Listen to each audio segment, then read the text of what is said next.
If your bathroom looks clean for about 5 minutes, then starts to look streaky, dull, and dusty again, chances are you're not cleaning completely wrong. You just need to stop making those little mistakes that are creating you more work. Today, I'm breaking down 7 bathroom mistakes that are keeping your bathroom appearing to look dirty even after you've cleaned it, including the reason your shower screen still smears, the one step that people don't take before disinfecting, and the one viral cleaning hack that I would avoid for any small bathroom. The goal is not to throw 7 products at your bathroom. The goal is to have a handful of products, use them at the correct time, and give them a proper opportunity to actually do their job before cleaning it away.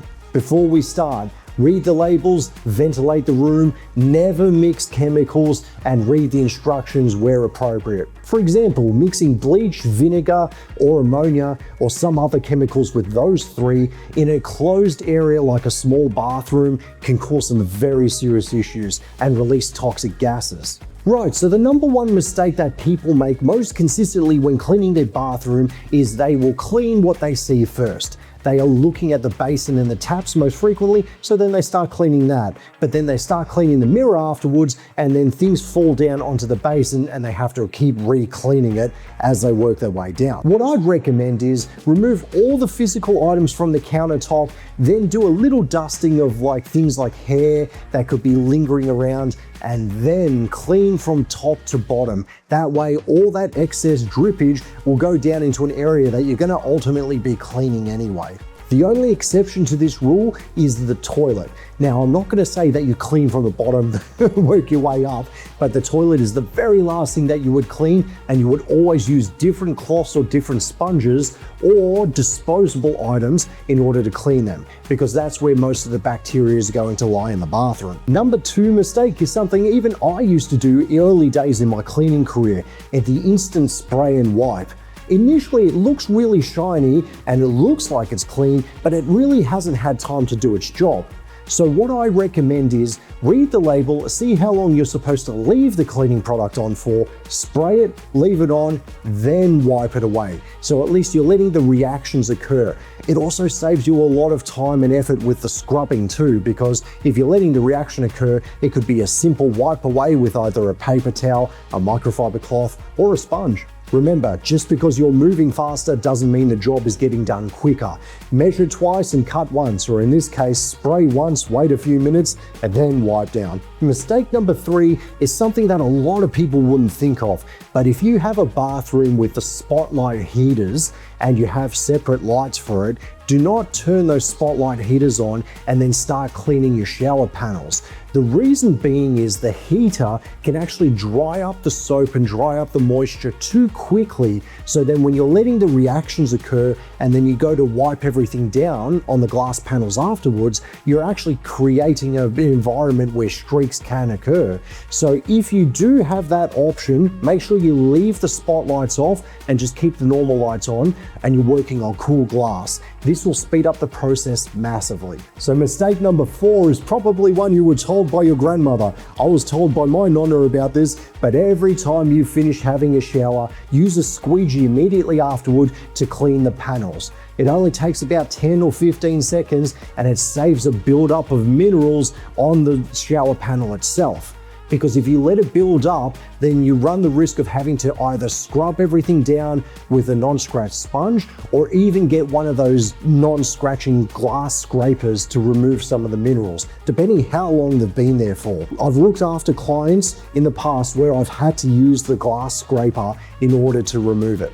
Some people online have also said they use razor blades in order to do this. I strongly recommend you don't do that, because the razor blades are not designed the same way as safety blades are, and they could run the risk of scratching your glass permanently. Mistake number 5 is just doing a surface level clean and not looking after those little details. Now, I'm not saying that you have to full on do a bond clean or a security deposit clean where you're getting every little nook and cranny every single time, but it doesn't hurt to do a deep clean every once in a while. I'll give an example.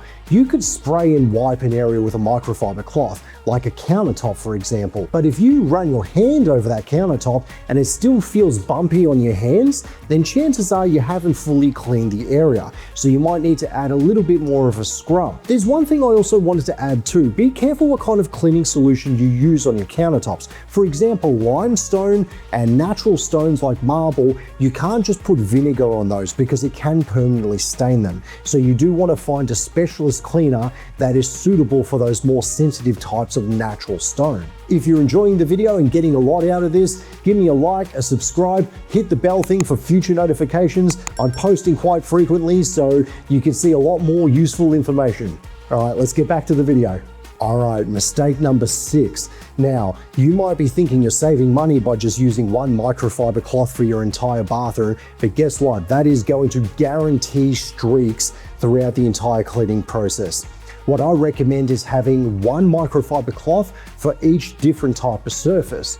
So you've got the glass panels, use 1 or 2 microfiber cloths for them. You've got the mirrors, use another microfiber cloth for them. Same for the basins, taps, and countertops. You can even have a separate one for your cabinet doors. And the reason why is because the cabinet doors are particularly vulnerable to having finger spots and streaks and things leaking down them because they are overlooked quite a bit, especially at the level of which your eyes tend to focus. And as I said before, for the outside of the toilet, yes, having one cloth is good. Anything on the inside, or with, say, for example, you're removing the toilet seat and doing deeper clean, I would just use a paper towel or something disposable because you probably don't want to be mixing that up with all your other microfiber cloths. And mistake number 7, a really, really important one, do not mix multiple cleaners. There are these viral videos online showing a whole bunch of soapiness and a whole bunch of mixtures inside and around the toilet. You may have seen them online. I made a little joke about them in the past myself. Please don't do this because if you mix the wrong mixtures, it can actually give off a certain type of gas that can actually cause you serious breathing issues, especially in an enclosed space, especially if you're cleaning the place by yourself. So it's really important that you just use one cleaning solution at a time. And if you're planning on using an additional cleaning solution for the same area, make sure that you've at least rinsed the area with water and waited until after it's dried, so you're not mixing the two at the same time. So what are the solutions to these mistakes? I gave a little bit of an overview after each of them, but let's do a recap right now. Firstly, you're going to want to clean everything from top to bottom. Secondly, you want to give the cleaning solutions time to actually react, and then you wipe things away. Number 3, make sure that the glass shower panels are relatively cool before you start cleaning them. Say if you've had like a hot shower and then you start to clean them, it's gonna dry everything up and that's gonna cause problems with streaking. This also goes for what I mentioned earlier about the heat lamps instead of having the lights on. Fourth thing is consistently wipe down the shower panels with a squeegee after each shower. It's a small habit, but once you get into the flow of it, it will be like brushing your teeth or flossing your teeth or combing your hair. Fifth thing is attention to detail. If you're going to clean your bathroom, give it a real solid clean so that you don't have to do this massive spring clean once every 6 to 12 months.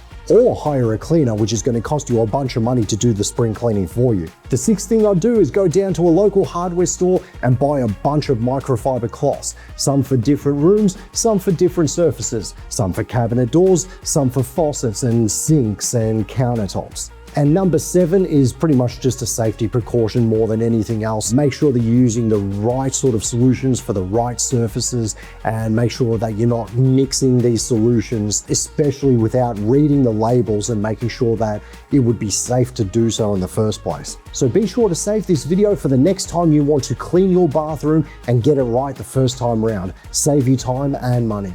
Don't forget to like, subscribe, comment what you'd like me to work on next. And there's also one more bit of advice that I'd like to give you. It's an awesome cleaning tip, so stick around for that right now. If you're looking to remove dents from your carpet and/or rugs and fluff the fibers, the Isom Carpet Dent Remover is the ultimate solution to solve this problem quickly and effectively. It's available on my website, spritzenproducts.com, and if you're looking to make your carpet look beautiful again, there is no substitution. See you all next time.